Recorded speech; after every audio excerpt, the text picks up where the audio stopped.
अस्सलामुअलैकुम viewers.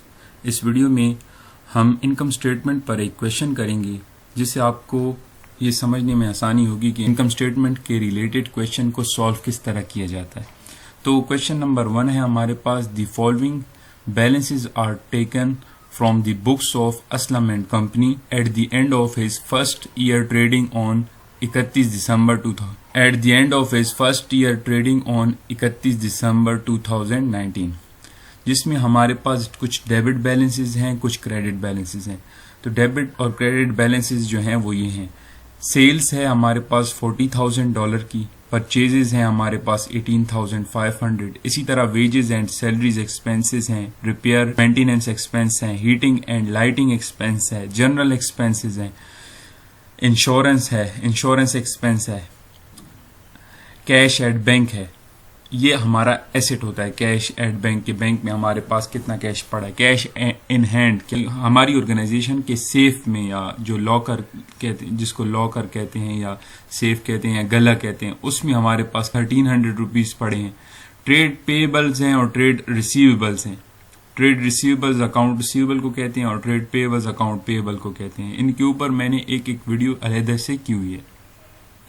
Premises, जो जिस जगह पर ऑर्गेनाइजेशन काम कर रही है, जो बिल्डिंग है, वो हमारे पास 30,000 की है। फिक्सचर्स एंड फिटिंग्स हैं, मोटर व्हीकल्स है। इसके अलावा जो है मोटर व्हीकल्स हैं, साल की शुरू में जितना कैपिटल है वो है हमारे पास 52,000। इसी तरह ड्राइंग्स, जो कारोबार से ओनर ने अपने ज़ाती इस्तेमाल के लिए पैसे निकाले, वो हैं 12,000।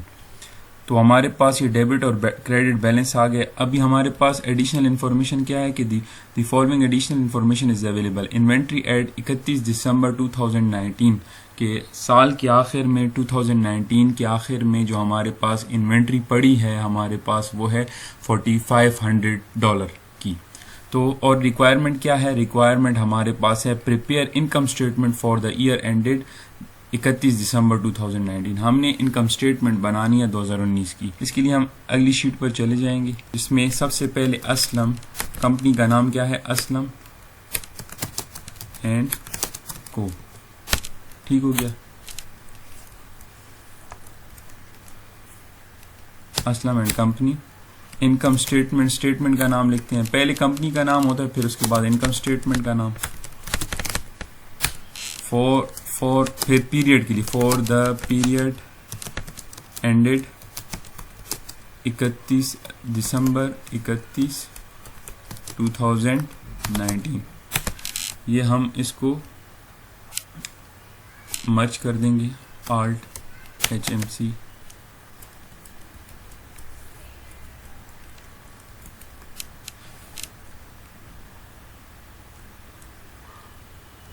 हमने सेल्स को मर्ज कर दिया। फिर उसके बाद जो है हमने सबसे पहले लिखना है सेल्स को, कि सेल्स हमारी कितनी है। तो सेल्स हमारी डेटा में दी गई थी। सेल्स हमारे पास कितनी है? सेल्स है हमारे पास $40,000 की। ठीक हो गया, तो $40,000 सेल्स हो गई।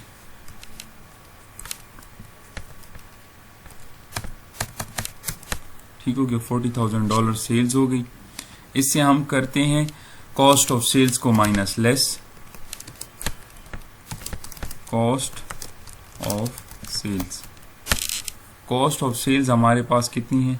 कॉस्ट ऑफ सेल्स में हमारे पास देखें, हमने जो चीज़ें बेची हैं वो हमने परचेज की हैं। मतलब ये हमारी ट्रेडिंग कंपनी है कि हम बनी बनाई चीज़ें खरीदते हैं, फिर उसको जाकर बेच देते हैं मार्केट में।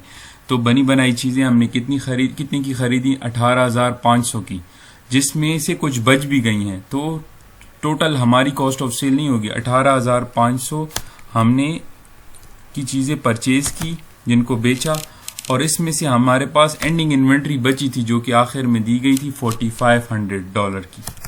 तो इसका मतलब ये हुआ कि हमने दिस प्लस दिस जो चीज़ें बेची वो हमें 14,000 की पड़ी। जो हमने चीज़ें बेची वो हमें 14,000 की पड़ी। तो कॉस्ट ऑफ सेल्स हमारे पास 14,000 आएगा। इसको हम उधर भी कैलकुलेट कर लेंगे। कॉस्ट ऑफ सेल्स में सबसे पहले परचेजेस आ जाएगा। Purchases less ending inventory. तो वो हमारे पास अमाउंट बनती है 18,500 माइनस कितना था अमाउंट एंडिंग इन्वेंट्री की $4,500 की। तो ये हमारे पास कॉस्ट ऑफ सेल हमारे पास कितनी आ गई थी 14,000 की। जो चीज़ें सेल्स हमने की उसमें हमारे पास कॉस्ट ऑफ सेल जो है वो 14,000 की आ गई। तो इन दोनों इसको जब हम सेल्स में से कॉस्ट ऑफ सेल्स माइनस करते हैं तो हमारे पास आ जाता है ग्रॉस प्रॉफिट। तो ग्रॉस प्रॉफिट हमारे पास कितना आएगा is equal to this minus this one. तो हमारे पास ग्रॉस प्रॉफिट आ गया 26,000 का। तो ग्रॉस प्रॉफिट हमारे पास 26,000 आ गया। इसके बाद हम एक्सपेंसेस को माइनस करेंगे। तो लेस करते हैं एक्सपेंसेस, लेस एक्सपेंसेस।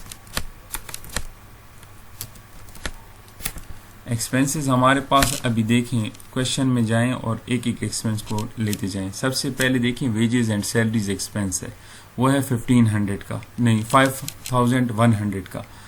तो हम वेजेस एंड सैलरीज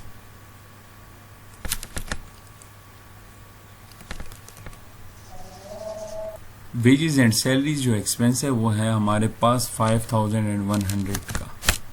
ठीक हो गया। अगला जो एक्सपेंस है वो हमारे पास कौन सा है, वो हमारे पास है रिपेयर्स एंड मेंटेनेंस एक्सपेंस है, वो है 1300। रिपेयर एंड मेंटेनेंस वो है 1300 का। फिर उसके बाद जो है हमारे पास एक्सपेंस है हीटिंग एंड लाइटिंग एक्सपेंस, ये यूटिलिटी एक्सपेंस होते हैं, ये है 900 का। हीटिंग एंड लाइटिंग एक्सपेंस वो कितना है 900। इस तरह ये सारे डिडक्ट होंगे। तो इसके साथ मैं ब्रैकेट लगा देता हूं।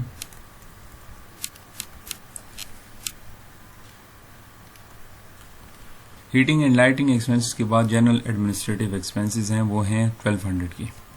जनरल एक्सपेंसेस वो हैं 1200 की। ठीक हो गया। इसके बाद है हमारे पास इंश्योरेंस एक्सपेंस।